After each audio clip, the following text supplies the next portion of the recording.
نیت کے صاف ہونے اور ہر کام کو صرف اور صرف اللہ کی خاطر کرنے کے بارے میں، کیونکہ اللہ سبحانہ وتعالیٰ اس کام کو قبول نہیں کرتا، وہ عمل اللہ کے نزدیک کوئی اہمیت نہیں رکھتا جو اللہ کے لیے نہ کیا گیا ہو۔ لیکن ہم انسان ہیں، ہم سے غلطیاں ہوتی ہیں، اور قدم کی پھسلن سے زیادہ بعض اوقات سوچ کی پھسلن ہوتی ہے۔ سوچ میں کس وقت کیا چیز شامل ہو گئی، بعض اوقات انسان خود بھی اس سے آگاہ نہیں ہوتا۔ اسی لیے اللہ سبحانہ وتعالیٰ نے ہم پر رمضان کے روزے فرض کیے تاکہ ہمارے اندر تقویٰ پیدا ہو۔ تقویٰ انسان کے اندر ایک کانشیسنس پیدا کرتا ہے، شعور پیدا کرتا ہے، اور جب انسان کے اندر شعور آ جاتا ہے تو اسے اپنے گناہوں کا احساس بھی ہونے لگتا ہے، اسے اپنی غلطیوں پر ندامت بھی ہوتی ہے، اور انسان تو ہے ہی خطا کا پتلا، بھول چوک اس کے ساتھ ہے، ہر لمحہ کچھ نہ کچھ ہوتا ہی رہتا ہے۔ ایسے میں انسان کیا کرے؟ کیا گناہوں کا بوجھ اپنے اوپر لادتا رہے اور اس بوجھ کے تلے دبا رہے، اور پھر اس بوجھ کی وجہ سے طرح طرح کے ڈپریشن اور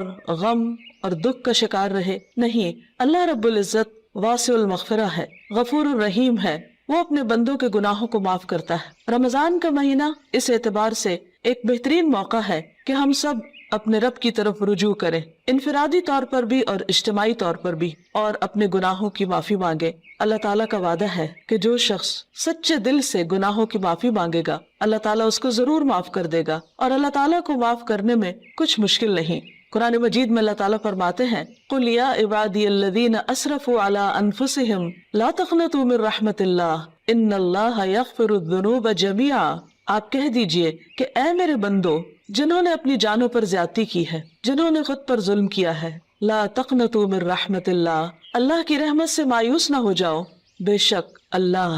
سارے گناہ معاف کر سکتا ہے۔ اللہ تعالیٰ کے لیے کچھ بھی مشکل نہیں۔ ضرورت اس بات کی ہے کہ بندہ سچے دل کے ساتھ، پورے اخلاص کے ساتھ اللہ تعالیٰ کی طرف رجوع کرے۔ ویسے تو رمضان بذات خود گناہوں کے کفارہ کا ذریعہ ہے۔ حدیث میں آتا ہے، نبی صلی اللہ علیہ وسلم نے فرمایا، وَرَمَضَانُ إِلَى رَمَضَانَ مُكَفِّرَاتٌ مَا بَيْنَهُنَّ إِذَا اجْتُنِبَتِ الْكَبَائِرُ۔ ایک رمضان دوسرے رمضان تک اپنے درمیان ہونے والے گناہوں کو مٹا دیتا ہے جبکہ کبیرہ گناہوں سے اجتناب کیا جائے۔ اسی طرح جب انسان ایمان اور احتساب کے ساتھ روزہ رکھتا ہے، وہ بھی اس کے گناہوں کی بخشش کا ذریعہ بنتا ہے، راتوں کا قیام بھی بخشش کا ذریعہ بنتا ہے۔ لیکن اس کے ساتھ ساتھ انسان کو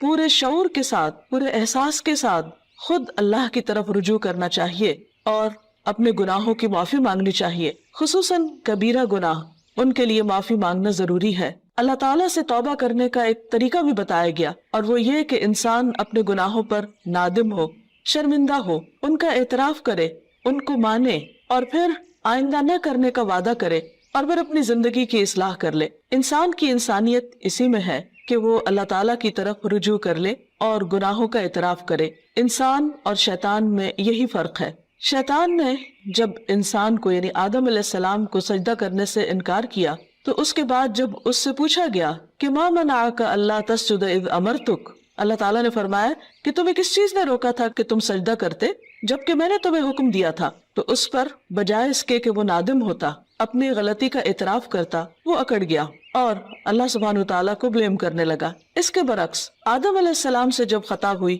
اور وہ بھول کر جنت کا وہ پھل کھا بیٹھے جس کے کھانے سے ان کو روکا گیا تھا، تو جب انہیں اپنی اس بات کا احساس ہوا کہ انہوں نے درست نہیں کیا اور ان سے جنت کا لباس اتروا لیا گیا، تو وہ فوراً اپنے رب کی طرف پلٹے اور انہوں نے اعتراف کیا اور دعا کی، ربنا ظلمنا انفسنا وان لم تغفر لنا وترحمنا لنکونن من الخاسرین، کہ اے ہمارے رب، ہم نے اپنی جانوں پر ظلم کیا اور اگر تو نے ہمیں معاف نہ کیا اور ہم پر رحم نہ کیا تو ہم ضرور نقصان اٹھانے والے ہو جائیں گے۔ گویا انسان غلطی تو کرتا ہے، لیکن اگر وہ رب کی طرف پلٹتا نہیں اور رب اس پر رحمت نہیں فرماتا تو پھر انسان کا کوئی ٹھکانہ نہیں۔ روزے کی حالت میں انسان کو اپنے آپ کا جائزہ لینے کا موقع ملتا ہے، کیونکہ بہت سی مصروفیات اور مشغولیات سے، خصوصاً کھانے پینے کی مشغولیت سے فراغت پانے کے بعد جب روزے کی حالت میں، بھوک کی حالت میں اس کو اپنا محاسبہ اور اپنا جائزہ لینے کا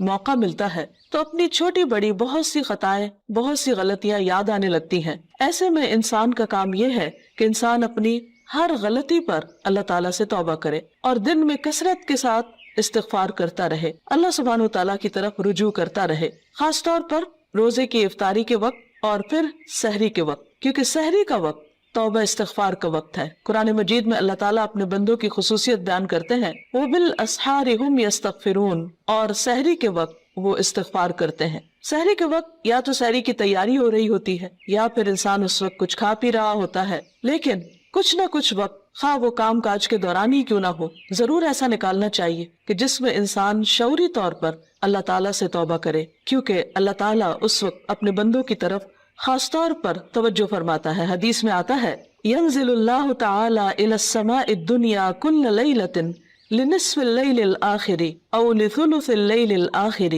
فيقول من ذا الذي يدعوني فأستجيب له من ذا الذي يسألني فأعطيه من ذا الذي يستغفرني فأغفر له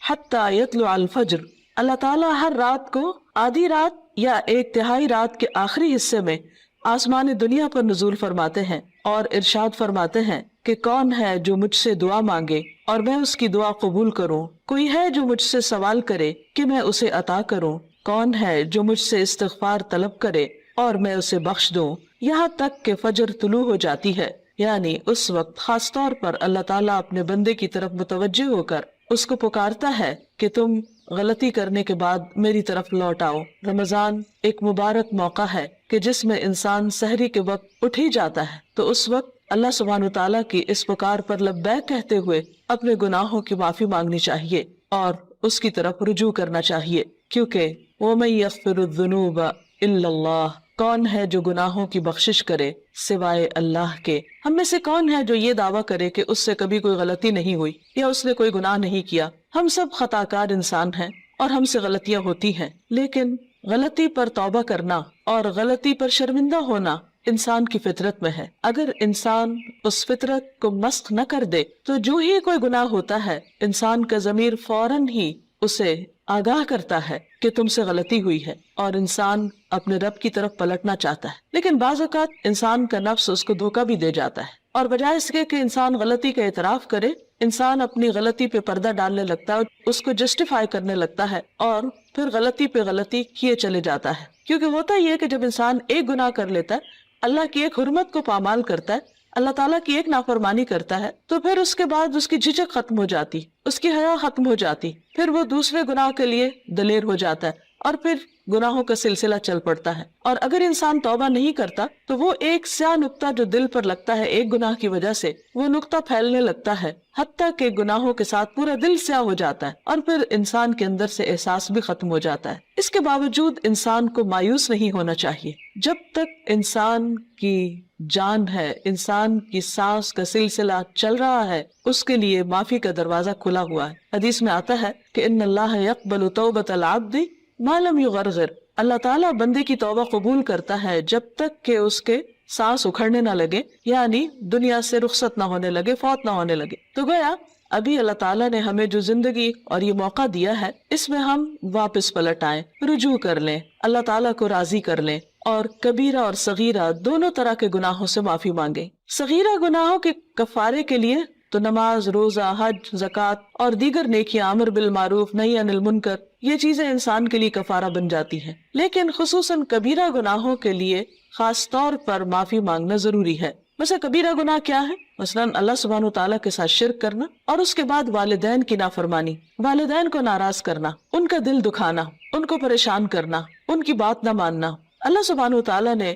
ایک نہیں کئی بار اپنے حق کے بعد انسانوں میں سے سب سے پہلا حق جس کا بتایا وہ والدین ہے، اور اللہ تعالیٰ کی رضامندی والد کی رضامندی میں ہے اور اللہ تعالیٰ کی ناراضگی والدین کی ناراضگی میں ہے۔ والدین کو ناراض کرنا کبیرہ گناہ ہے، اور اگر انسان کی وفات اس حال میں ہو جاتی تو اس وقت تک معافی نہیں ہوگی جب تک کہ والدین معاف نہ کر دیں۔ حقوق العباد کے سلسلے میں جو بھی حق تلفی ہوتی، خواہ والدین کی نافرمانی یا کسی اور کی، یہ بات یاد رہے کہ انسان کو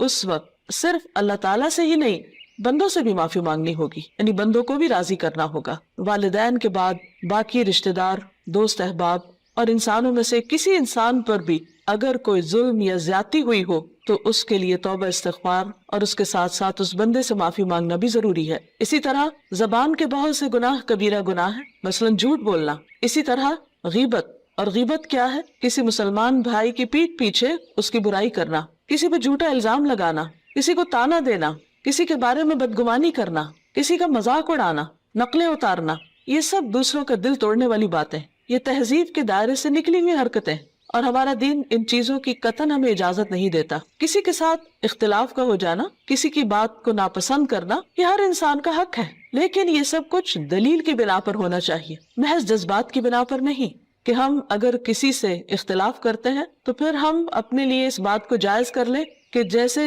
چاہے پھر اس کے ساتھ معاملہ کرے، یا جیسے چاہے اس پر الزام تراشی کرے، اور پھر اس کے بعد خود کو سچا ثابت کر کے اپنے آپ کو مطمئن کر لے، تو یہ بات جائز نہ ہوگی، یہ کافی نہ ہوگی۔ انسان کے لیے خود اس کا سب سے بڑا دشمن اس کا اپنا نفس ہے، اور انسان بعض اوقات باہر کے دشمن کو پہچان لیتا ہے لیکن اندر کے دشمن کو نہیں پہچانتا، جب وہ انسان کو غلطی پر تھپکیاں دے کر سلا دیتا ہے، یا اس کو مطمئن کر دیتا ہے، یا پھر اسے صرف دوسروں کے عیب دکھاتا رہتا ہے اور اپنے عیب بھلوا دیتا ہے۔ اس لیے بہت ضروری ہے کہ ہم ان تمام گناہوں، خواہ وہ جسم سے تعلق رکھتے ہوں، خواہ وہ دل سے تعلق رکھتے ہوں، خواہ وہ زبان سے تعلق رکھتے ہوں، ان تمام گناہوں پر نمبر 1 شرمندگی کا اظہار کرے، نمبر 2 ان کا اعتراف کرے، نمبر 3 آئندہ نہ کرنے کا وعدہ کرے، اور نمبر 4 اللہ رب العزت سے دعا کرے کہ وہ ان گناہوں کو ڈھانپ دے، ان کو ہمارے نامہ اعمال سے مٹا دے، اور ہماری توبہ کی وجہ سے ان گناہوں کو بھی ہماری نیکیوں میں بدل دے،